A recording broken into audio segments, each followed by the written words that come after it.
What is going on? So we're at day 2. It's Sunday. We haven't made enough progress in my opinion. I'm getting tired of sandblasting stuff just because it's taking so long to run this thing without good air pressure. So I found a workaround. Home Depot rents 11 to 14 CFM gas powered air compressors. So I don't have to worry about my sketchy electrical. Just have to worry about the noise. It's a Honda GX, so it shouldn't be too bad, but we're gonna see if this old hunk of junk will run my old hunk of junk, and I should be able to power through and blast everything all at once. So let's go. Got 4 hours. See what we can get done. Well, this is goofy. This is how I got it from Home Depot. I was trying to look around to see where on this thing you're supposed to hook an air line up to it. The only this right here is logical, but why is it that? So I have to make an adapter to go from male to male. The fitting on that looks a little bigger than what I got sitting around. I'm gonna make this goofy thing to go on there. Dumb. We'll see if this thing even works, honestly. I'm kind of nervous. Hopes are very high right now. Alright.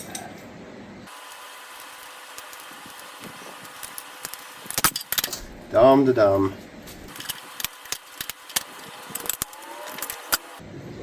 Choke.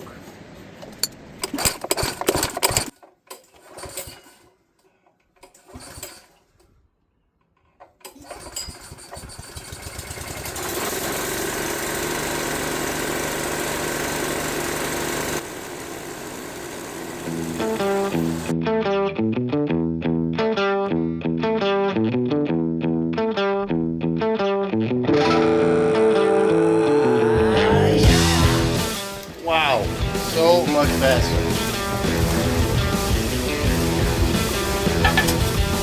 This was basically all covered still. And most of that was still covered. It's getting a lot of the hard stuff. Still some more to get, but so much faster with the right tools. Alright, let's keep going.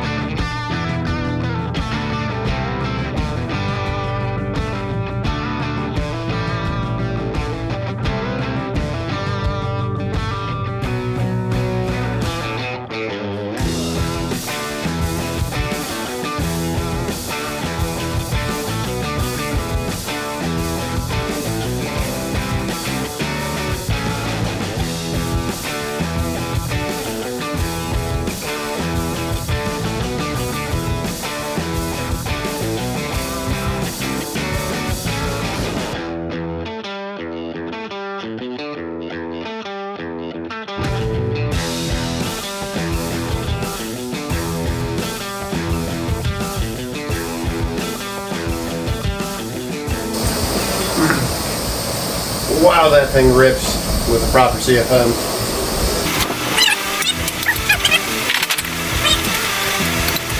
U-bolts. Those are all clean for mounting the control arms. Bolts for the cross members there. The wheel mount. These are acorn nuts instead of the flat ones. And we're going to rerun this control arm. There's still some spots on it that I want to hit. The other, roughly halfway there. I'm going to let the compressor cool off right now. It's getting a little mad too. Yeah. It's plowing through parts. We're good. So we're going to keep going. We'll last as long as I can today. Let the compressor try. Let's go.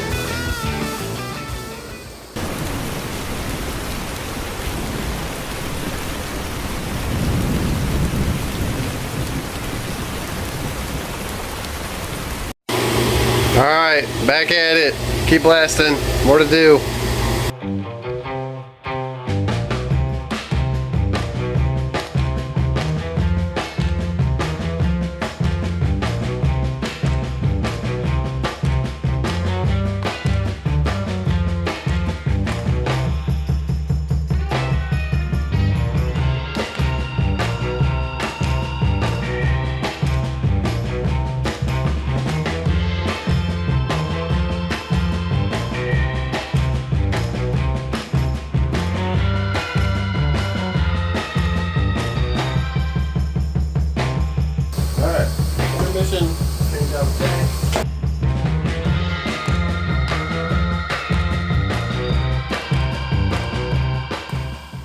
Everything I've already blasted, I should be able to. So all the parts that I've already spent about a week blasting, I'm able to clean up and touch up stuff that I couldn't hit without quite a bit of horsepower. So it's been so much easier with the actual correct CFM. So I need to find that mighty tree, shake it, and get myself an air compressor. Something 10, 50 CFM or higher would be nice, but I know those aren't cheap. So spindle, lower control arm, the springs next, and then the last control arm. And then maybe we'll get into the steering linkage and gearbox. And we'll see where we're at from there. So, back with the pile. Thanks for watching.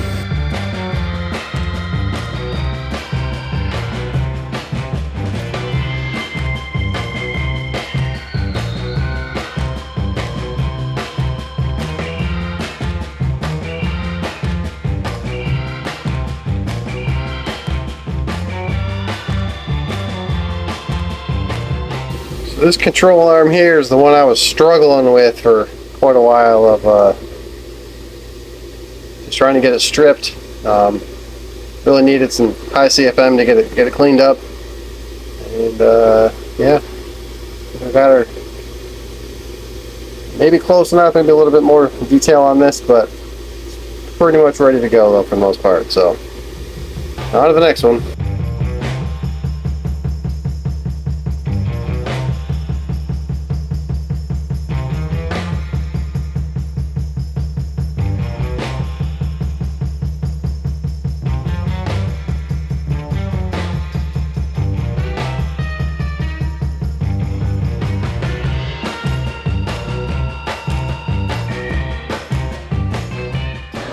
Thanks again, y'all, for watching this one. This was probably like watching paint dry. I'm sorry. Just keeping it real, showing you what it actually takes to restore one of these trucks, or just a truck in general, or cars. Pretty sure I pissed the neighbors off enough running this thing, so we're stopping at dinner time. The air compressor's not quiet at all, but we've pretty much gotten through almost all our parts. Got them clean enough. This one I still got to cut the bump stop off of, but pretty much anything that's left I can hit with just sandpaper. A wire wheel. We have our mountain of parts over here. Everything for the suspension has been done. At this point, to stop it from flash rusting, we're going to go back and use the morpholine, or Hold Tight 102 technically. Spray that on everything, and this stuff can be bare metal and it won't flash rust and humidity out here. But once again, thanks again for watching. Like and subscribe, please. Hope y'all enjoyed. Stay tuned. Keep watching. Well, not that thing.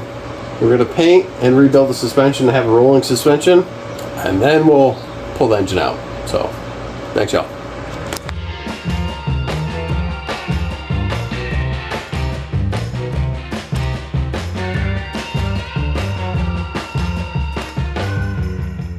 Alright, as to not lose any of my progress so far, morpholine, close it down, and then spray everything off. This one was easier in a tub.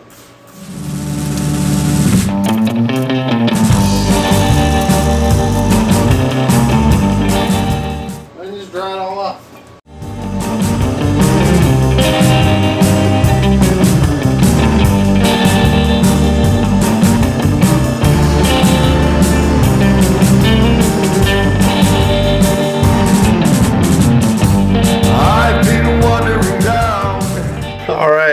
Another hard day's work.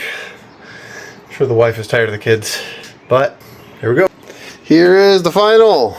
This is just sandblasted prior to paint, morpholine to hold it until I get time to wax and grease remove these, acid etch, neutralize, epoxy paint, and then final paint.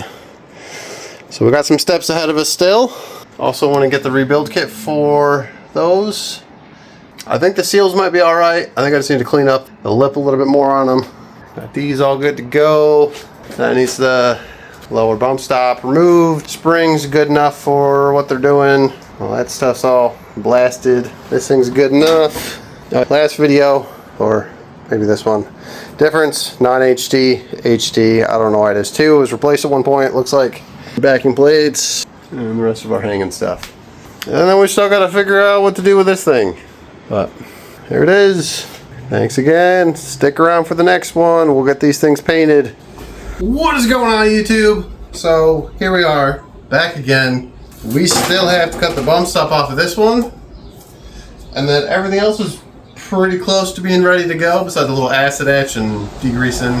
But let's get the spot welds drilled out on this, get it cut off, and grind her down good. More death wheels. All praise the death wheel. Why is that spinning? That's not supposed to do that. Let's go. Back into town, talking on the phone with you. Who knows what we should do? 'Cause I'm tortured. 'Cause when we try to do things right, it always ends up with a fight. It's really messing with my head. Alright, next little bit. A couple spots that either drilled too far in or left a little bit of gouging on here that I can't just grind out without making it too thin. So I'm gonna weld a little bit on those spots just to put a little back on the surface and polish it out with a lock disc with a grinder flat disc. Make it look good. I think I like that instead. Might go for perfect, just trying to make it a little bit prettier.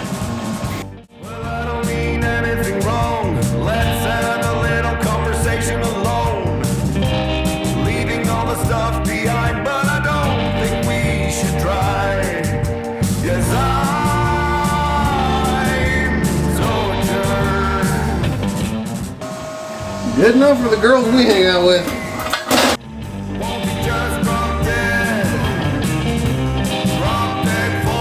Alright, so we're booger welded on the surface, and we're gonna flappy disc to clean them up, get it laying flat. Tried using a roll lock on it, but the one I have on there's not quite aggressive enough.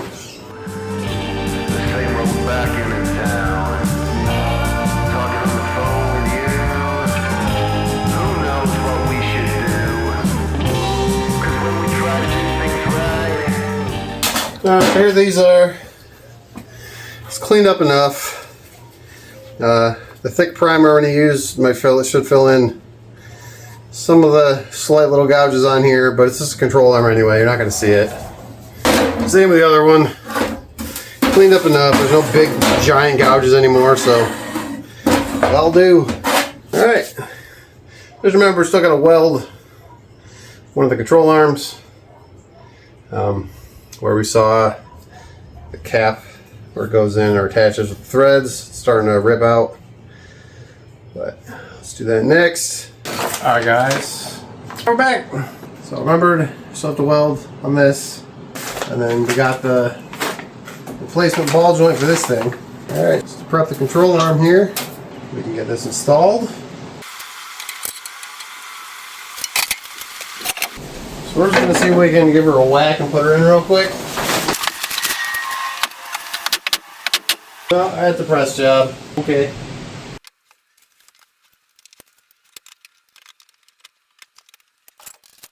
Yeah, definitely a press job. Alright, back again welding. So we have our cracks right around this on both sides. Just going to weld it up. It always ends up with a fight. It's really missing. Well, it's a lot stronger than before. It still looks circle. That's all that matters, so not bad.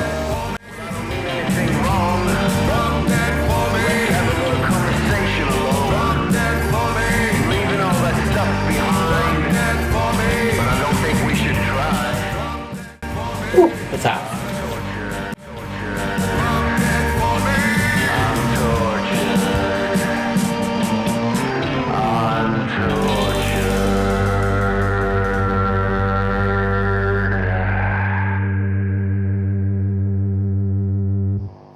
That's a wrap for today's build, folks. If you want to keep the grease moving and the history rolling with us, smash that like button, hit subscribe so you don't miss the next garage session. Until next time, keep those wrenches turning and the old glory burning. We'll see you guys on the next one.